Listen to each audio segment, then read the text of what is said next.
Julián Alonso es ante todo un apasionado, kinesiólogo, maratonista, ciudadano de Iten, Kenia. Antes de rodearse de tierra colorada y corredores que rozan lo irreal a más de 10.000 kilómetros de su bahía natal, el viaje inició en su cabeza, hasta hacerlo real un tiempo después. Julián Alonso, bienvenido.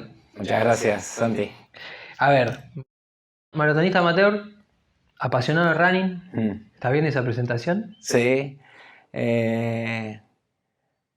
Maratonista amateur, apasionado del running, sí.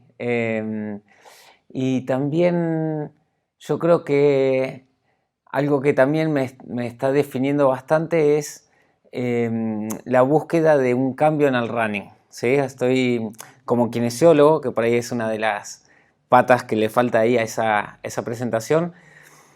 Estoy en una búsqueda de encontrarle una solución al gran problema que tiene el running, que son las lesiones, ¿sí? No me canso de leer artículos científicos que te presentan primero todos los beneficios del running, que ya los conocemos, desde la salud, cuestiones digamos, sociales, mentales, pero todas te describen que tiene un solo inconveniente, que tiene mucha incidencia de lesiones. Y bueno, estoy convencido de que se puede correr sin lesiones, así que estoy tratando de seguir aprendiendo desde los estudios, de mi experiencia, para encontrarle ahí esa... o sea, me apasiona mucho correr e investigar y encontrarle este nuevo sentido de correr, mucho más cuidado, mucho más consciente, o sea, que el corredor aprenda a escucharse, aprenda a conocerse, para no sobrepasar esos límites, y que el running esto no esté tan ligado a las lesiones y que también te ayude como una herramienta también de autoconocimiento, porque es muy mental. Sobre todo, bueno, me gusta mucho estas largas distancias donde la parte mental... bueno, el corredor en realidad yo creo que es eso, es más, o sea, es preparar el físico para poner a prueba la mente, ¿sí? Entonces, desde lo que es la preparación, la disciplina del entrenamiento, uno necesita mucho dominio de la mente y bueno, para sobrellevar también esos esfuerzos a los que nos exponemos o los desafíos también. Entonces, digamos, hoy le agrego eso, pero sí, en realidad yo creo que lo que viene primero desde la pasión por correr, desde ahí yo elegí la kinesiología. Así que creo que está bien esa presentación. Y haciendo el viaje para atrás, ¿cuándo y cómo el running empieza a formar parte de tu vida? Tuve la suerte de que muy chiquitito, mi papá era runner, ¿sí? No era ni siquiera atleta, o sea, algo que no era muy común en esa época. Mi papá viene de una familia donde él necesitó trabajar desde muy chiquitito. De los 16 años su papá fallece, se hace cargo y bueno, tuvo una vida con bastante presión y le gustaba mucho jugar al fútbol a él. Pero después, con muchísimo trabajo, lo que encontraba era esa salida de salir al parque al mediodía para correr y conectarse. Él decía eso, que lo conectaba, era su cable a tierra. Y como no tenía mucho tiempo y quería también compartir conmigo, yo era muy chiquitito, me decía, acompáñame en bici. Entonces mataba a dos pájaros de un tiro. Él hacía un poco de actividad física y mientras yo lo seguía en bici, y bueno, ya tener a un papá así me ayudó muchísimo a tratar de eso, de copiarlo. Y cuando pude empezamos a correr juntos y siempre desde ahí, no desde el rendimiento, sino más del cable a tierra, de tomar aire puro en el parque, con la tierra, con olor a lluvia, o cuando hace calor sacarse de la remera y sentir un poquito el viento, o sea, con esas... O en Montermoso, en la playa cerca de Bahía donde soy, salir a correr por la playa, o sea, me conectó desde ahí, desde el juego, digamos, o desde el disfrute. Y así que bueno, desde ahí no paré. Después, bueno, yo jugaba al básquet, hacía natación, una familia de muchos deportes, tengo 2 hermanos más grandes y bueno, ya hice triatlón a los 15, 16 años, ya empecé con el duatlón, triatlón. Me vine a estudiar kinesiología acá a Buenos Aires y acá, bueno, corrí 10K, media maratón, pero todo, también siempre lo mismo, era estudiar durante el día y salir a correr para despejarme un poco, pero nunca de manera así de estar en un club bajo un entrenamiento muy estricto. Y, y bueno, el gran cambio después lo tuve cuando corrí mi primera maratón, que ahí sí dije, bueno, esto me gusta mucho y quiero empezar a hacerlo esto que me gusta, empezar a hacerlo cada vez mejor y ahí como que cambió un poco el rumbo. ¿Y cuál fue esa primera maratón y cuántas son al día de hoy y cuáles fueron las que más te marcaron de todas esas? Esa fue en el 2011 en Bahía Blanca, mi primera maratón, que lo tomé como una experiencia, una oportunidad. En Bahía no tenía que pagar pasajes, entonces si no llegaba, frenaba en cualquier esquina, alguien me iba a llevar. Entonces me lo tomé más por eso, por ese desafío de hacer de hacer algo que no sabes, no estás seguro si lo vas a lograr o no. Eso me gustó, decir, a ver, me quiero exponer a esto, no sé si voy a terminar el maratón, pero quiero desafiarme a ver si yo puedo.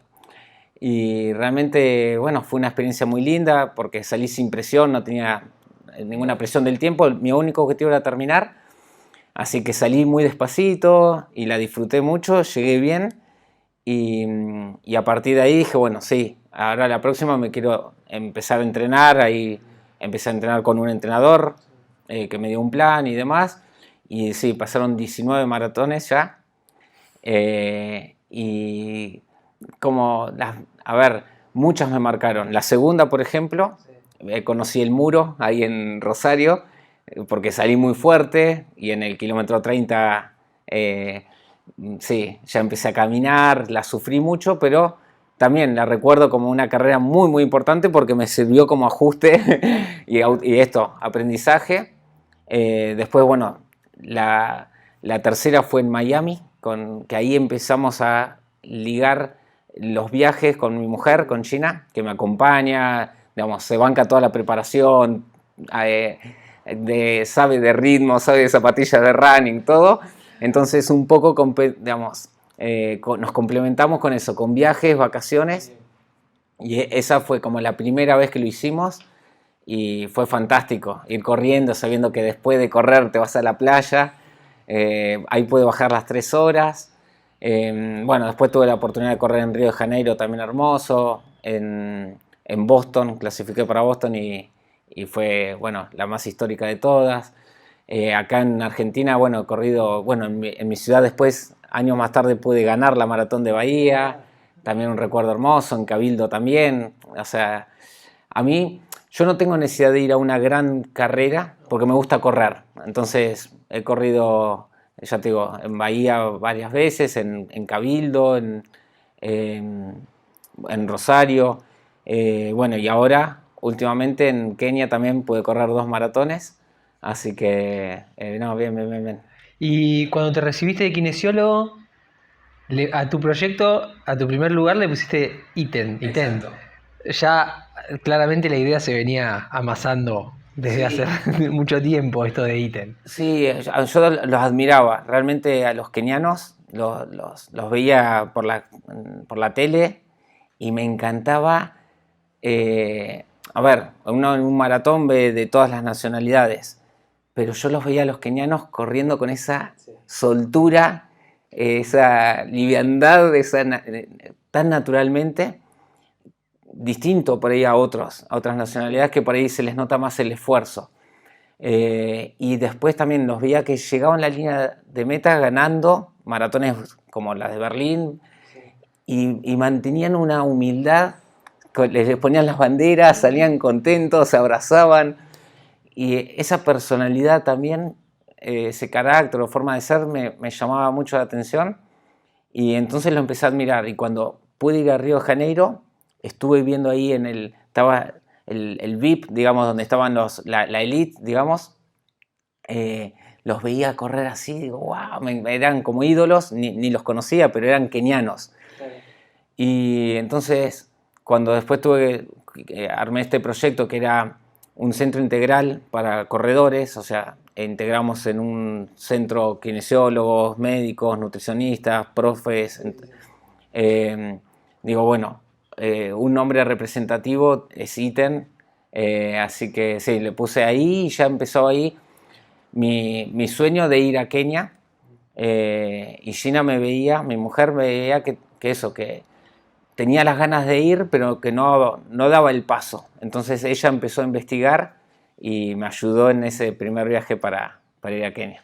Lo primero, antes de arrancar el viaje, antes de estar en Kenia, ¿cuánto cuesta en tiempo y en espacio llegar a Iten? ¿Qué tan difícil es llegar a Iten? Yo creo que lo más difícil es acá, es en la mente, porque uno lo ve un lugar muy lejano, que no tiene experiencia, o sea, no, por ejemplo, si hoy algunos se nos ocurre ir al maratón de Nueva York, tenemos muchos conocidos que ya lo hicieron. O bueno, hay muchos maratones que tenemos, suena más accesible, son ciudades o viajes a ir a Europa, ir a Estados Unidos, mucha gente ya lo hace, hay muchas, pero ir a Kenia es parece eso, algo casi imposible, entonces como que hay una barrera mental en eso, porque no estamos acostumbrados a ir a África. Sí. Pero en realidad Gina logró vencer eso y dijo, a ver, es posible. Se contactó con un español, que es Mark Roach, que es un kinesiólogo que trabaja y vive en Kenia, y él nos dijo, no, venir a Kenia es fácil, es seguro, entonces nos dio ese empujón, que ya te digo, es más mental. Después, cuando obviamente hay un paso económico difícil que son los aéreos, pero dando ese paso, después llegás allá y realmente es un lugar que te atiende bien la gente, uno puede estar muy tranquilo con cámaras, con teléfonos, no hay peligro. Entonces yo creo que hay que vencer esa barrera de que Kenia, sí, hay mucha gente que piensa hasta que es inseguro, o bueno, muchos me preguntan de las vacunas, si hay malaria, si hay enfermedades, y nada que ver, o sea, es un lugar súper sano, de hecho, digamos, no se necesita nada de eso. La gente, el idioma por ahí para algunos puede ser una barrera, pero ellos hablan un inglés y se hacen entender, así que no es tan lejano. Y en las 3 etapas, la primera, Gina se contacta con Roy, sí, que es el trabajo con Kipchoge también. Exacto. Se genera esta posibilidad de, che, es real y se puede, y te vas 40 días solo. Sí. Esa fue la primera, contame un poco de esa. Sí, ahí, bueno, digamos, me fui. Yo el único antecedente que había, por lo menos que yo conocía en ese momento, era Leo Malgor, que había ido con Marita Peralta para prepararse para el maratón olímpico de Londres. Entonces, después era puro desconocimiento, era como saltar a algo de mucha incertidumbre. De hecho, para mí viajar solo ya era un desafío, porque Gina, mi mujer, se ocupa de todo. Entonces, había muchos miedos de esa aventura. Ya te digo, desde manejarme solo en un aeropuerto, desde el idioma, porque no manejaba muy bien el inglés, y no saber con qué me iba a encontrar allá, porque yo a Mark le pregunté lo mínimo. No quería molestar, porque como vos decís, el kinesiólogo trabaja con NN Running Team, es una persona muy ocupada. Entonces le pedí alojamiento, transporte del aeropuerto al alojamiento y nada más. Y me dejé sorprender, o sea, que sea lo que tenía que ser. Y realmente llegué allá a Kenia Y digo, bueno, espero que haya ahí en el aeropuerto esperándome. Ahí estaba Dan, el driver, que me llevó de noche a Iten. Ya de noche pasé por esa cartel que te da la bienvenida a Kenia, que te dice Welcome to Iten, bienvenido a Iten, casa de campeones. Y yo ya estaba ahí, lo que había leído en los libros, lo que había visto en videos de YouTube, ya veía la tierra, ya veía, digo, wow, estoy entrando en un sueño. Mi sensación era eso, que estaba viajando a otra dimensión que solamente estaba en la mente. Y así que bueno, ya al día siguiente salí a correr por ahí y me encontré con un keniano que me invitó a salir a correr. Yo no sabía con quién iba a entrenar, qué iba a comer, nada. Y bueno, salí a correr con un keniano. Este mismo keniano también me invitó a comer, digamos. Me empecé a sentir muy cómodo en esa sociedad. Los nenitos todos me salían a correr, me querían tocar la mano, me gritaban, me saludaban. Y bueno, fue tan lindo que yo le empecé a decir a Ginita que me quería ir a vivir allá. Y bueno, ahí empezamos un poco con esa idea de ir a vivir a Kenia, que de mi lado era como una necesidad. Del lado de ella era algo imposible. Claro. Ella no. Pero como me vio que yo lo necesitaba, en el segundo, digamos, planteamos hacer un segundo viaje. Sí, el de 5 meses. De 5 meses, sí. Pero en realidad fue 5 meses, pero la idea del viaje era tiempo indeterminado. Yo vine acá a Kenia, esos 40 días se me volaron. No me acostumbraba a ver, me impactó mucho lo que es el running, sí, y lo que es la cultura.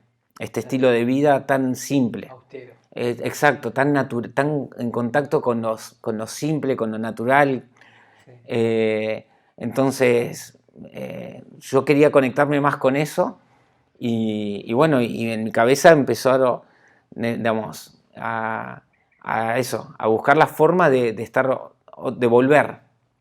Yo antes de venir, ese viaje de 40 días, antes de venirme, yo ya me había hasta averiguado casas para irme a vivir todo allá. Y cuando vengo acá hablo con Ginita y Ginita me dice, no, mirá, yo no quiero ir a Kenia, estoy bien acá en Argentina, pero si necesitas andá, porque sí, veía que yo necesitaba hacer esa experiencia. Y me fui con un pasaje de ida a Kenia a buscar eso que necesitaba, pendiente. Y no, ya en ese viaje en 5 meses sí, pude encontrar lo que buscaba. Y bueno, justo se dio el cumpleaños de mi papá, que cumplía 70 años, y eso le puso cierre a ese viaje. Me vine para Argentina y se terminó Kenia. Yo ahí ya estaba, como lo tenía resuelto eso. Pero después vino la pandemia, claro, y Gina empezó a buscar salir de Argentina porque era algo que ella quería hacer. Y bueno, ahí se volvió a abrir la opción de Kenia. Y la pandemia también abrió un poco la posibilidad de poder estar en otro lado trabajando. Tal cual. Me ayudó mucho desde lo online. Yo cuando fui esos 5 meses intenté hacer algo online, pero la gente no enganchaba. Menos con un kinesiólogo, pensaban que tenían que ir a un consultorio sí o sí. Y después cuando lo de la pandemia me sirvió para empezar con mis proyectos online de ejercicios, de atención, y cuando vimos que eso empezaba a funcionar, bueno, ahí ligamos eso con la necesidad de Ginita de irse, de emigrar, porque era algo que ella quería hacer. Amamos Argentina, pero ella a los 15 años había viajado afuera, sí, y le había quedado ese sueño como salir a explorar el mundo, digamos. Así que decidimos arrancar por Kenia. Y se instalan en Iten, en el Valle de Rift. ¿Cómo es? Sí, no, el primer día, Gina, cada tanto lo recordamos el primer día con Ginita, porque es una zona muy, muy rural. Algo que me ayudó es que Gina es de un pueblo que se llama Coronel Charlone. Ella nació en un pueblo de 1.500 habitantes, 2.000 habitantes, un pueblo chiquitito. Entonces estaba un poco acostumbrada, porque esto es igual, esto es una zona muy, digamos, tiene muchos habitantes, pero están muy dispersos. Es muy rural, la mayoría calles de tierra, ahora están asfaltando, pero calles de tierra, casas muy precarias, mucho terreno con mucho maíz. O sea, ellos utilizan todas las tierras obviamente para producir alimentos, sobre todo el maíz. Muchos colores entre nubes, un cielo muy muy clarito, mucho verde, mucha tierra colorada, muchas vacas andando, gallinas, nenes corriendo. O sea, es un poco el ambiente es así, muy, muy natural. Salvando un poco la distancia que en todo existe, ¿se puede hacer una comparación de cómo se vive el fútbol acá a cómo se vive el running en Kenia? Totalmente. Sí, sí, allá, por ejemplo, algo que te da esa sensación es cuando vas a ver un maratón de Berlín se llenan los bares. Se llenan, ellos le llaman hotel, son restaurantes pequeños, ¿sí? Pero se llenan a mirar en la televisión, como acá se vive el fútbol y se vive por ahí esto de Argentina, Brasil. Ellos están ahí mirando a ver si gana un keniano o si gana un etíope. Un etíope. Así que, y sí, los nenes corren desde chicos, quieren correr cuando sean grandes. O sea, lo mismo que pasa acá con el fútbol, que quieren ser Messi, bueno, allá quieren ser Kipchoge. Y, digamos, todos los días salís a correr y por ahí corres con 100 o 200 tipos o mujeres que tienen un ritmo para clasificar a un Juego Olímpico, por ejemplo. ¿Te acostumbras a eso o te sigue pareciendo algo totalmente lejano? Acá a veces ni completamos los cupos para ir a un Juego Olímpico y ahí tenés todos corredores de tiempos olímpicos. Sí, sí. Nada, es algo que muchas veces trato de hacer el ejercicio de valorar y darme cuenta dónde estoy, porque con el paso de sumando los 3 viajes, ya hace más de 2 años que estoy viviendo y entrenando allá en Kenia, y uno empieza como a normalizar muchas cosas.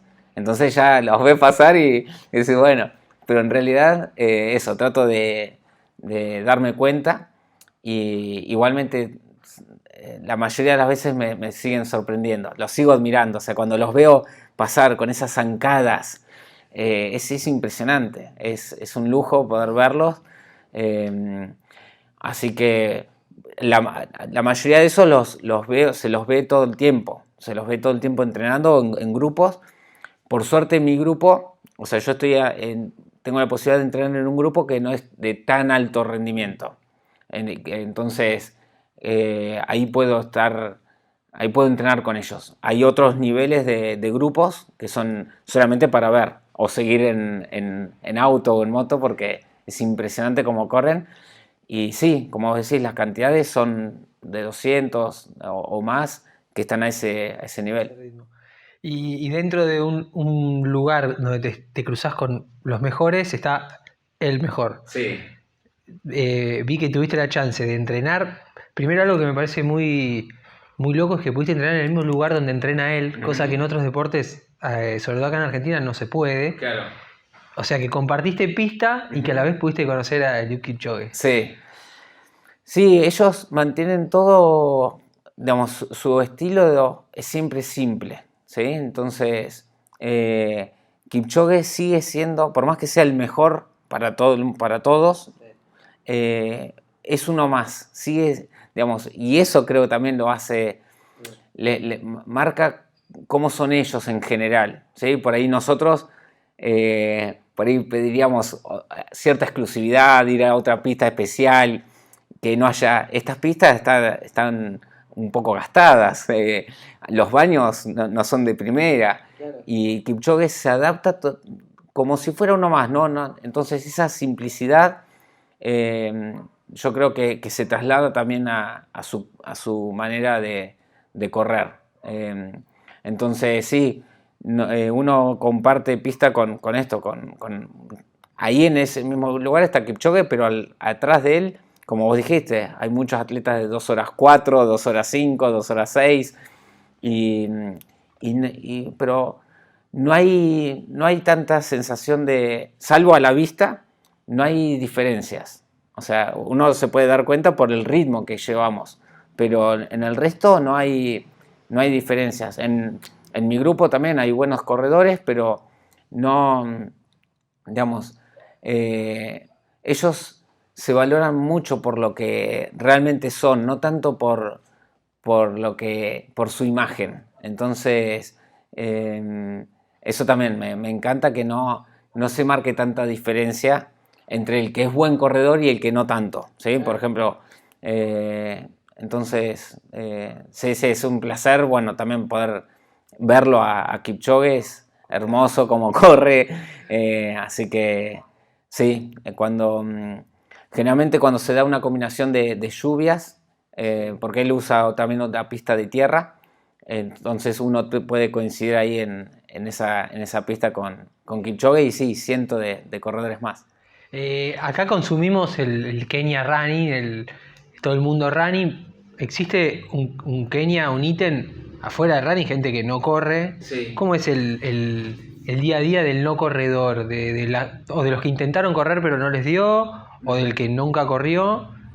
¿Cómo es el día a día del que no es runner? Sí, mira, algo que pasa en ítem es que acá, por ejemplo, nosotros los corredores a veces somos como un poquito bichos raros en algunos grupos de amigos, ¿sí? Que se juntan, digamos, son amigos que no son del running, entonces les parece raro que mañana tengo fondo de tantos kilómetros, y nos gusta a nosotros hablar del running, y parece como raro. Bueno, en cambio cuando vas allá es al revés. Allá se habla del running. Allá lo normal es preguntar cuánto entrenaste, cómo estás vos con tu entrenamiento. Son los temas de conversación. Los que se sienten un poco afuera son los no corredores. Y lo puedo decir con mucho conocimiento, porque Gina, mi mujer, no es corredora. Y entonces un poco que lo padece, porque todos los temas de conversación tienen que ver con esto, de cuánto entrenaste, cómo venís, cuáles son tus tiempos, qué hiciste, qué vas a hacer. Pero sí, hay una parte de ítem que es no corredora, pero lo que tiene es que acepta a los corredores. Por ejemplo, a la hora de compartir una ruta, a veces los caminos nos quedan chicos y subimos a la ruta donde andan los autos, en las rutas principales, y somos un grupo a veces de 30, 40, que nos metemos en la ruta y usamos la mitad de la ruta, y los autos lo que hacen es frenar, esquivarnos, pero nunca un bocinazo. Claro. Es como que se vive mucho el running ahí, todo el tiempo. Así que sí, pobres los que no son corredores lo padecen un poco. En realidad también se disfruta, o sea, como te digo, el corredor está bien visto, es alguien que se los respeta. Los que no son corredores respeta a alguien que se está esforzando con mucha disciplina, porque no es solo genética que los kenianos son los mejores del mundo, sino que son personas que se esfuerzan mucho día a día para alcanzar un sueño. Así que generalmente toda la sociedad los apoya bastante. El viaje a Kenia es mentalmente lejano, Juli lo sabe. Lo fue para él también. Hoy, siendo uno más en el Valle de Rift, lo hace más cercano, lo pasa a palabras, lo cuenta, y por un rato nos lleva de viaje al mundo de los mejores corredores del planeta. Bueno, contame un poco el día a día de ustedes con Gina allá. ¿Cómo es? Me hablas de un lugar tranquilo, pero a la vez entrenando un montón y con proyectos. ¿Cómo es el día a día de ustedes? Mira, es un poco loco, porque me despierto muy temprano yo. Mi mayor desafío es dormir.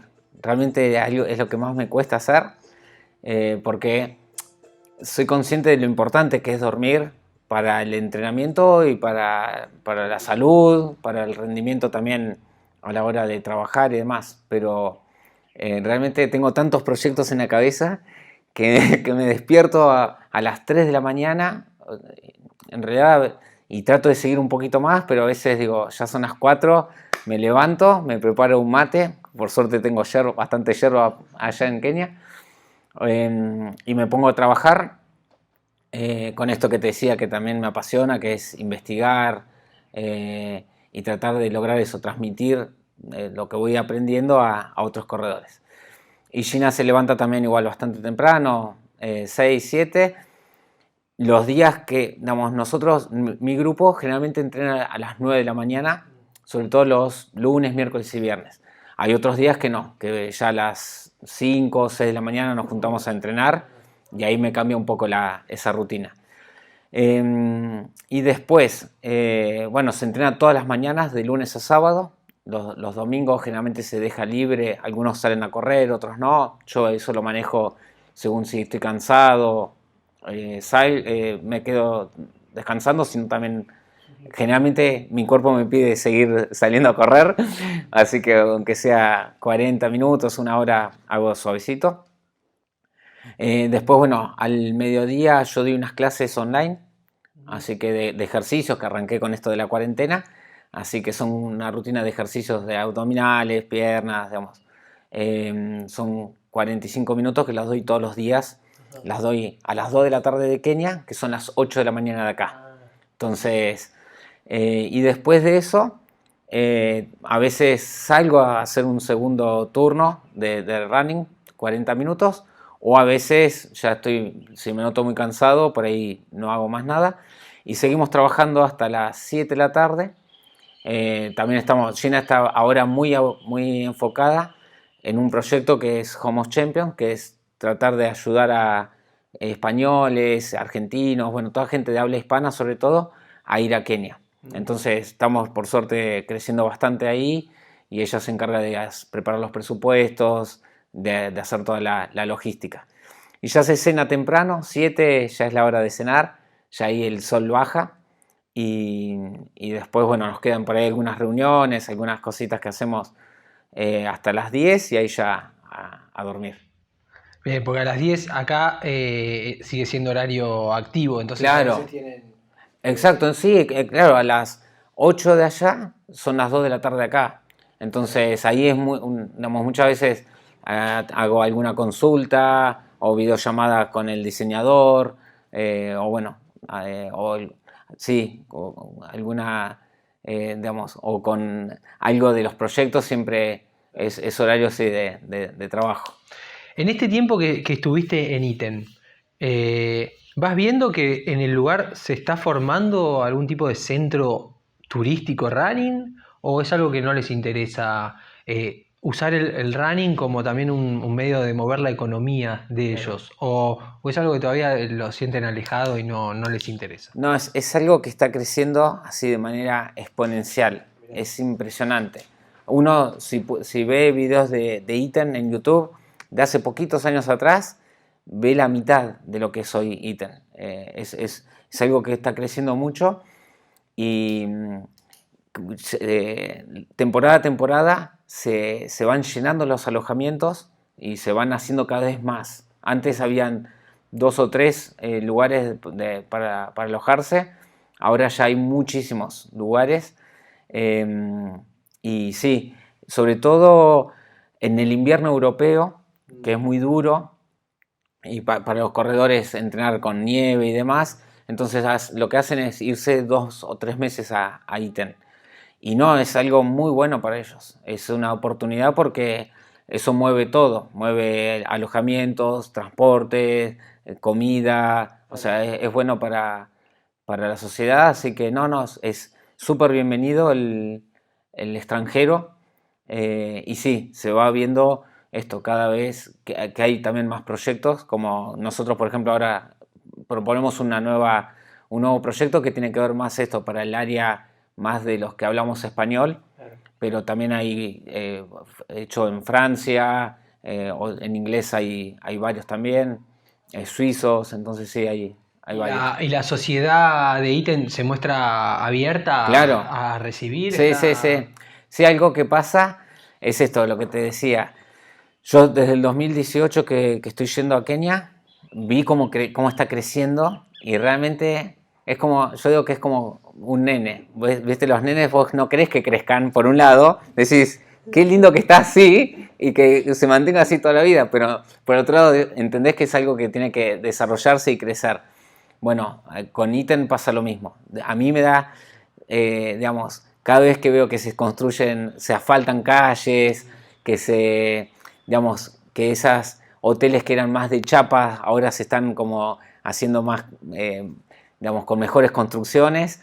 Un poco me da lástima porque quiero que siga manteniendo esa esencia de pueblo, pero igual siempre va a seguir habiendo lugar para eso. Pero sí, está creciendo mucho y lo he preguntado mucho con la sociedad a ver si ellos quieren que crezca o no, pero no, si ellos seguro, como tienen, o sea, ellos, la vida es dura ya en Kenia, no hay muchas oportunidades, no hay muchas opciones de trabajo.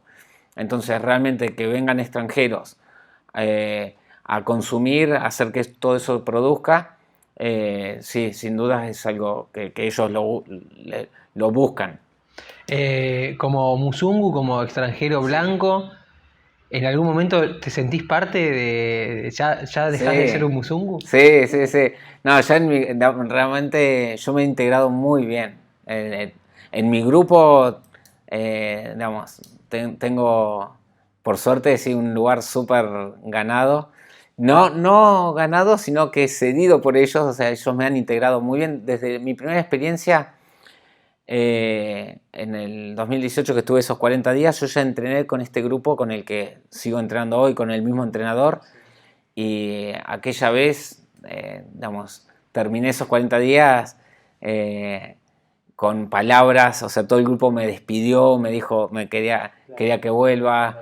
Entonces, no, me siento, sí, uno más de ellos, en el lugar donde vivo, que también es el mismo lugar de siempre, que la dueña es una keniana, todo el ambiente, todos los que trabajan ahí, nada, el supermercado, todas las cosas donde me muevo, es muy de barrio, es muy de pueblo, todos nos conocemos y así que no, me siento súper, súper integrado. ¿Cómo fue la experiencia de correr un maratón en Kenia? Mira, tuve 2 maratones con experiencias distintas. El primero fue en el Doret y ¿Dónde es el Toret? el Doret queda a 45 minutos de Iten. Es como una ciudad, es la ciudad principal de ahí de la zona, son 500.000 habitantes y fue muy duro. Digamos, salimos muy rápido. Lo que tienen allá los maratones distintos es que la organización también es muy precaria, sin chip, es todo, van anotando en un cuaderno. Los tiempazos son impresionantes. Por ejemplo, hace carreras de 10K, te ponen 29, sí, todos de 29 tenés como 10, de 30 tenés como 17 o 20, unos tiempazos, pero todos escritos así en un cuaderno y lapicera, nada de chip. Muchas veces los recorridos, el mapa de la carrera está en una hoja en blanco con una lapicera más o menos diciendo cómo es el recorrido. Es muy precario, pero el nivel es muy bueno. Entonces, sí, en el Doret me mataron porque salimos. Yo sabía que iban a salir rápido, pero ellos salen capaz que al ritmo de 2:50 y todos, porque allá no tienen a veces, ellos van a ganar, tienen una mentalidad muy segura, muy optimista o muy arriesgada, o en realidad se la juegan a eso porque otra cosa capaz que no les sirve tanto. O sea, ellos van a intentarlo. En todo caso, si no llegan, vos ves que a los pocos kilómetros empezás a ver muchos kenianos que abandonan porque ya se dan cuenta que no pueden aguantar ese ritmo. Pero todos lo intentan. O sea, el que estaba para correr a 4 sale a 3. Entonces a los 10 metros ya se me habían ido todos y yo traté de aguantar más o menos para no quedarme tan atrás.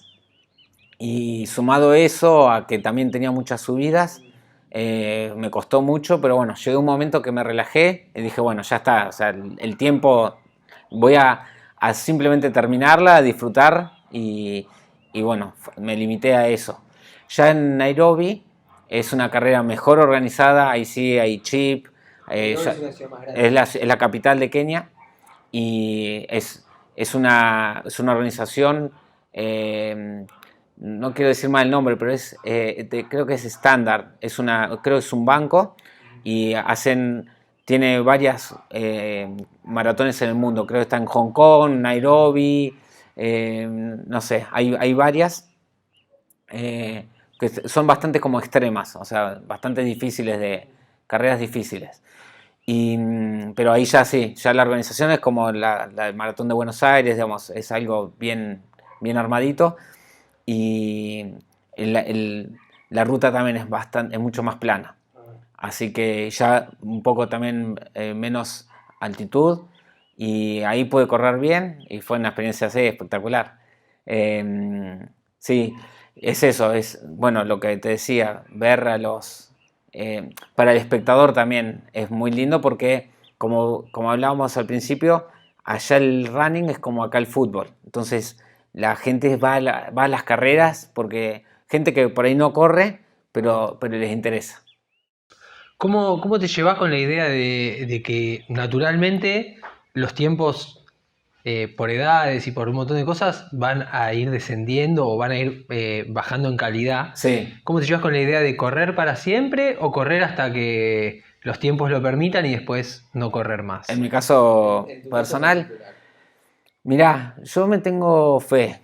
Me tengo fe porque como es algo que me apasiona y que lo vengo haciendo de tanto tiempo, y algo que también se ve allá en Kenia, que es para largo el maratón, ¿sí? O sea, nosotros pensamos esto, 38, 40, ya estás grande, y para ellos no. De hecho, todos dicen eso, que hasta los 44, 45 uno puede correr a muy buen tiempo. Así que yo en ese sentido soy optimista y sé eso, que esto, como también esto es lo que te venía diciendo del autoconocimiento, de cuidarse de las lesiones y demás, creo que me voy a poder mantener siempre y cuando me siga resultando apasionante. Y también tenemos que ir viendo con Chinita, con mi mujer, si vamos a estar, digamos, por muchos más años allí en Kenia o no. Digamos, le doy más lugar a la incertidumbre, a que no sé qué va a pasar con eso, pero como deportista sí, sé que es algo que me encanta hacer, y lo haré buscando marcas hasta donde sienta que estoy para eso, y cuando no, digamos, me reinventaré también en eso. Me gusta mucho, como te decía, el triatlón, así que quizás más adelante es algo que me encanta, pero también sé que demanda mucho tiempo, pero digamos, tengo un sueño ahí con el triatlón, así que veremos ahí. La nombraste varias veces a Gina. Sí. ¿Qué representa Gina en todo este mundo de Julián que tiene de todo y a la vez tiene a Gina apuntalando? Sí, no, digamos, sí, hay que hacer un monumento, le tengo que hacer un monumento a Ginita.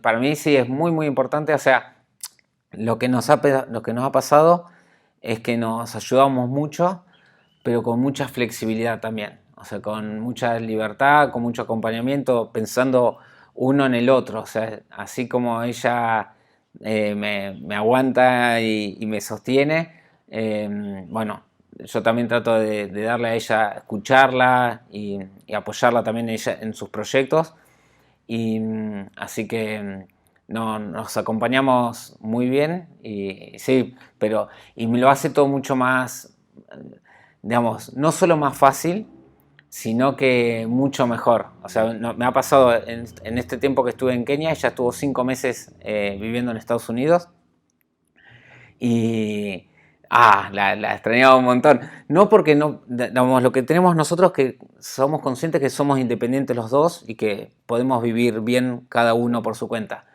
pero nos gusta compartir el día a día, así que sí, nada, es súper importante.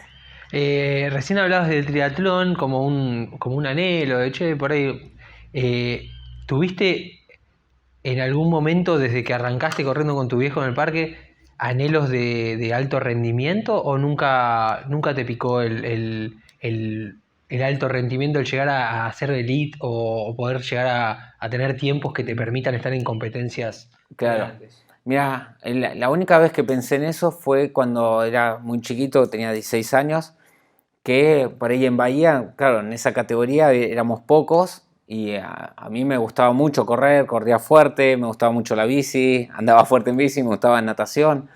Entonces había quizás alguna posibilidad, pero cuando tuve que decidir qué estudiar, mis hermanos lo definieron muy fácil, ¿sí? Uno era claro que iba para la parte de ingeniería, de técnicas, otro contador, y a mí lo único que me gustaba era jugar al básquet, salir a correr, pero yo me acuerdo de estar en esa situación en la que planteás, que con esa ilusión de decir, ¿y si me dedico a ser profesional de esto? Pero me dio miedo de arriesgarme en eso y también de matar mi hobby. O sea, yo lo que siempre fui notando la diferencia en hacer las cosas que yo quiero hacer y cómo rindo cuando hago cosas porque quiero y cómo rindo cuando tengo que hacer cosas y ya lo tengo que hacer por obligación. Entonces, para mí entrenar siempre y sigue siendo por suerte algo que lo hago porque quiero y no quise que mezclarlo y que sea mi trabajo el entrenar. Pensé eso, que digo, uy, esto si va a ser mi obligación, probablemente vaya a haber algún día que no lo... Exacto. Entonces, ahí es, digamos, por eso decidí, bueno, elegir kinesiología, que estaba ahí cerquita, y mantener esto de manera más, digamos, sin tanta presión. Bueno, haciendo el medio del viaje en retrospectiva, después de esos 40 días quedó algo ahí picando y decidiste volver. ¿Fue una muy buena decisión? Sí, sí, sí. No, fue el... A ver, ya te digo, ese volver tuvo que ver mucho con, digamos, 100% personal, ¿sí? Era algo que realmente necesitaba, era una búsqueda que venía llevando desde hace muchos años y bueno, me cambió. Es como que prácticamente te podría decir que renací después de ese segundo viaje de Kenia. Así que era algo súper necesario para mí, así que sí, agradezco eso a Gina que me haya dado esa libertad, porque sí, fueron 5 meses de hacer una pausa de esta, digamos, nosotros lo que nos había pasado con Ginita era eso, que habíamos hecho todo el camino supuesto, digamos, que hay que hacer, de terminar de estudiar, ir a una universidad, recibirte, casarte, bueno, teníamos cada uno nuestro consultorio y seguíamos en ese camino y comprarse el auto y yo más avanzaba, peor me sentía por dentro. Porque justamente veía algo que no coincidía. Y de hecho, bueno, ahí hice bastante de terapia para entender qué era lo que me estaba pasando, porque supuestamente iba a estar cada vez mejor y yo, a ver, a la vista iba cada vez mejor en eso que nosotros asumimos como es el camino, pero por dentro me sentía muy confundido. Entonces, de repente, cuando fui a Kenia, es como que digamos, se me abrió algo ahí y cuando fui estos 5 meses, es como que frené todo, me alejé a una sociedad totalmente distinta y bueno, me sirvió para eso, para reflexionar y demás y desde ahí volver a arrancar con mucha más libertad, que era lo que estaba buscando. O sea, salir de ese frasco en que yo mismo me había metido. El viaje sigue. Hoy te encuentra acá.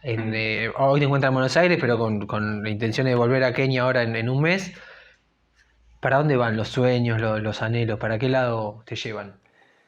Mirá, lo vamos llevando, vamos como nadando, levantando la cabeza, ver la boya, si vamos en la dirección correcta, seguimos, metemos y seguimos nadando. O sea, entonces cada tanto levantamos la cabeza con Ginita y vemos para dónde ir.